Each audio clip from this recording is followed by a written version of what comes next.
Bonjour bien-aimés, nous allons partager quelque chose encore une fois avant de prier parce qu'il est bien, comme je l'ai dit, de prier selon la volonté de Dieu. Et pour bien prier selon la volonté de Dieu, il faut connaître la parole de Dieu. J'aimerais qu'on partage sur l'exemple d'un homme qu'on appelait Corneille dans la Bible. Cet homme, c'était un soldat, si on peut le dire comme ça.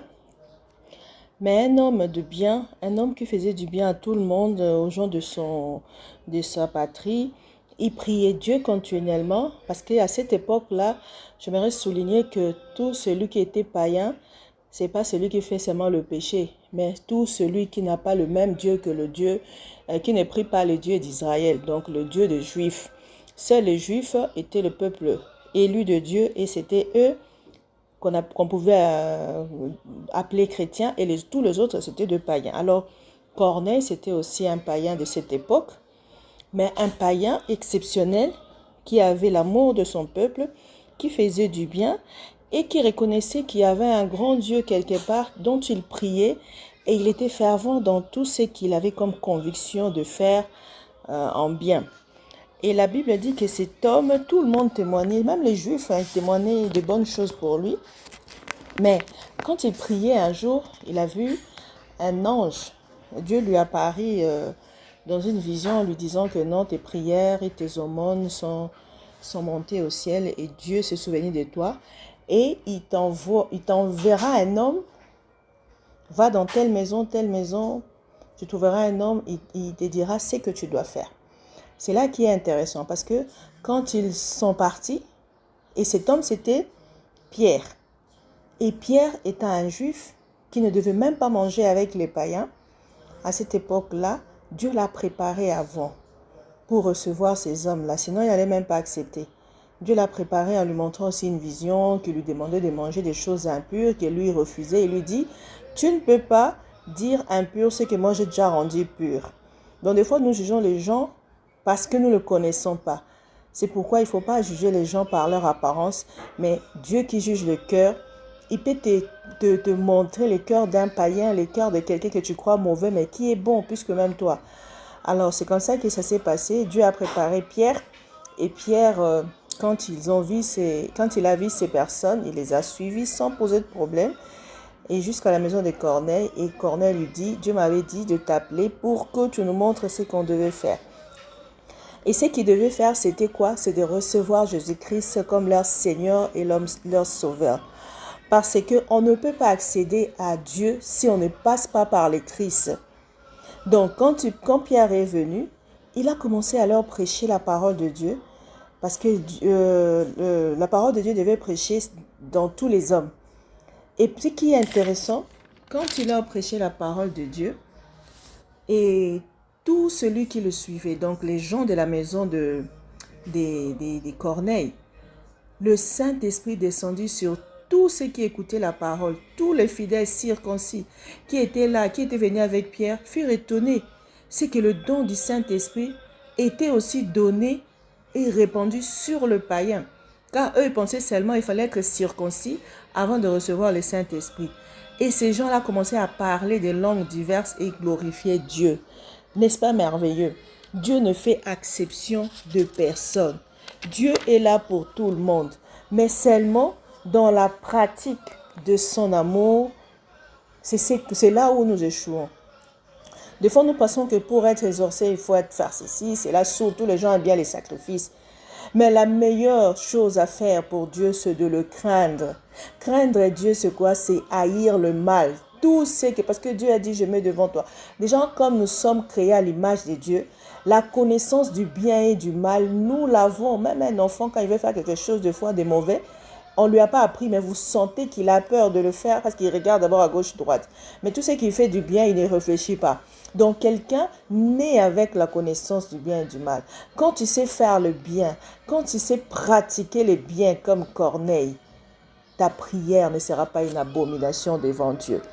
Mais quand tu es méchant et que tu fais des choses selon ta pensée, selon le modernisme, ta prière même est une abomination devant Dieu selon Proverbe 15, 29. C'est pourquoi attention, Si nous échouons, si nous ne sommes pas exaucés, moi, je ne regarde pas d'abord le diable, regardons-nous nous-mêmes. La chose que tu demandes à Dieu, ça fait combien d'années? Crois-tu vraiment que Dieu, vraiment, il veut que tout le monde passe comme Sarah? Ou que tout le monde vive la vie de tel ou tel prophète? Non, tu as ta vie. Ne définis pas ta vie par rapport à un homme quelconque qu'on a cité dans la Bible. Ne te compare même pas à lui, parce qu'il te sera fait selon ta foi. C'est pourquoi, pour bien prier, tu dois avoir la foi, selon Jacques 5, le verset 15 à 16, qui nous dit: la prière de la foi sauve tout le monde. Même toi, quand tu pries pour un malade, tu dois avoir la prière, tu dois avoir la foi pour même sauver celui que tu pries. Et ce qui est important, c'est que si toi, tu as la foi et que tu pries pour quelqu'un qui n'a pas la foi, s'il est guéri, ses péchés lui seront pardonnés et Dieu lui donnera l'opportunité de pouvoir se convertir et tu seras là comme son guide pour qu'il soit aussi gagné. Vous voyez? Donc, il est important que nous puissions prier avec fervent et non seulement prier avec fervent, mais que nous soyons justes devant Dieu, que nous essayions d'accéder à la justice et Dieu, que nous essayions de marcher dans la droiture. Comme ça, nos prières ne seront pas une abomination. Comme ça, cette intimité avec Dieu nous poussera à recevoir du tic au tac, des choses venant de Dieu. Et même si ça doit traîner, Dieu te mettra dans un bain pour te signifier que ce n'est pas le moment, mais je te donne quand même ça en attendant. Vous voyez? Donc, Dieu est tellement bon que nous ne devons pas le limiter dans nos problèmes. Nous devons, tout temps que nous passons des moments difficiles, au lieu d'accuser ou de murmurer ou d'accuser le diable, commençons d'abord à arranger les choses, à revoir notre vie. C'est alors que tout ce que nous demandons, nous le verrons s'accomplir au nom de Jésus-Christ. Donc là, nous allons prier maintenant par rapport à cette prière. Chacun va regarder sa vie et nous allons prier. Amen. Rien n'est précieux si ce n'est t'adorer. Nous voulons t'adorer, Seigneur Dieu, pour ce moment que tu nous appelles encore dans ta présence. Nous voulons t'adorer parce que tu es notre issue, tu es notre secours, tu es notre Dieu. C'est toi qui nous aimes. Seigneur, c'est une grâce de te connaître, Seigneur. Nous voulons, ô Dieu, que le monde parvienne à la connaissance de ta parole, afin de te servir. Enfin, Seigneur, oh Dieu, de t'aimer comme le Dieu véritable et l'amour de notre vie. Enfin, que tu sois la priorité dans le cœur et que nos vies soient, Seigneur, oh Dieu, agréables devant toi. Merci, Seigneur, pour ce moment que tu nous donnes. Regarde, Seigneur, mon frère, regarde ma soeur. Seigneur, oh Dieu, nous voulons tous, Seigneur, nous humilier dans ta présence. Prends pitié de nous. Ne regarde pas notre passé. Ne regarde pas nos fautes, mais regarde ton amour à la croix. Tu as dit, venez en moi tel que vous êtes. Seigneur, toi, les jours que tu vas nous donner est plus léger à porter. Nous voulons être dans ta présence pour que ta présence nous montre le chemin, pour que ta présence nous taille, nous renouvelle. Seigneur, oh Dieu, nous voulons vivre, Seigneur, oh Dieu, comme tes enfants dans ta loi, Seigneur, oh Dieu, dans ta doctrine, Seigneur. Montre-nous le chemin.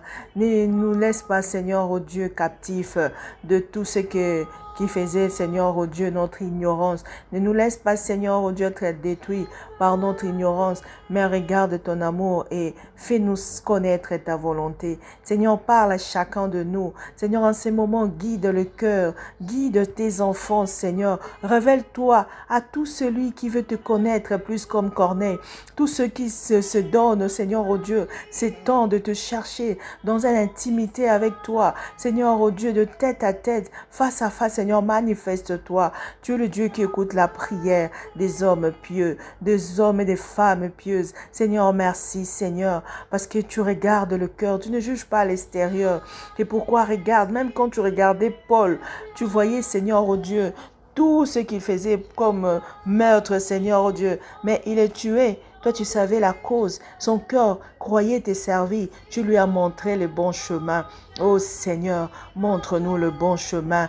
Guide nos pas, même dans nos faiblesses, dans nos maladies. Nous voulons te servir. Nous voulons confesser la victoire de la croix. Nous voulons connaître ta pensée, Seigneur. Car peu importe la voie que tu choisis pour nous amener dans l'intimité. Des fois, c'est la voie de maladie, la voie des échecs, la voie de la réussite, la voie de la joie. Peu importe les circonstances et les temps, nous venons demeurer dans ta présence. Nous venons te louer, nous venons te bénir. Bénis cette journée, bénis mon frère et ma soeur, bénis sa vie, guéris ceux qui sont malades, protège ceux qui ont besoin de ta protection. Nous avons besoin, Seigneur, en ces moments de tribulation, en ces moments où le diable se déchaîne sur tes enfants, où l'esprit des morts amène plusieurs. Nous voulons être gardés dans ton sang, dans la prière de ton œil. Je viens déposer nos familles, nos frères et sœurs. Je viens déposer, Seigneur, oh Dieu, le corps de Christ, afin que, Seigneur, ceux qui sont à toi, qu'ils ne soient jamais déçus. Bénis cette journée, bénis nos vies. Ouvre-nous, Seigneur, les yeux, afin que les écailles tombent. Nous voulons connaître ta pensée chaque jour. Nous voulons marcher dans la droiture. Guide nos pas, Seigneur Jésus. Et que l'honneur, la gloire soit pour toi, pour de siècles et des siècles. Merci de continuer à parler à chacun de nous. Merci de continuer à montrer le chemin à chacun de nous. Merci de nous donner l'humilité, les fruits du Saint-Esprit pour que nous puissions agir en connaissance des causes et par amour pour mon prochain. Je veux, Seigneur, oh Dieu, te servir et t'aimer, Seigneur Jésus. Merci de changer les cœurs, que les cœurs de pierre soient transformés en cœurs de chair, afin que l'amour abonde dans nos cœurs et que nous ne voyons rien et que nous ne voyons pas supérieurs aux autres, mais nous soyons au service de l'humanité. Au nom de Jésus, je bénis cette journée pour chacun de nous. Je bénis tout lieu où foulera la pointe de nos pieds. Je bénis tout ce que nous allons manger, tout lieu où nous serons, Seigneur, que ta miséricorde et ta garde, Seigneur, oh Dieu, soit notre partage. Merci pour l'armée que tu déploies pour chacun de nous. Au nom de Jésus-Christ. Amen.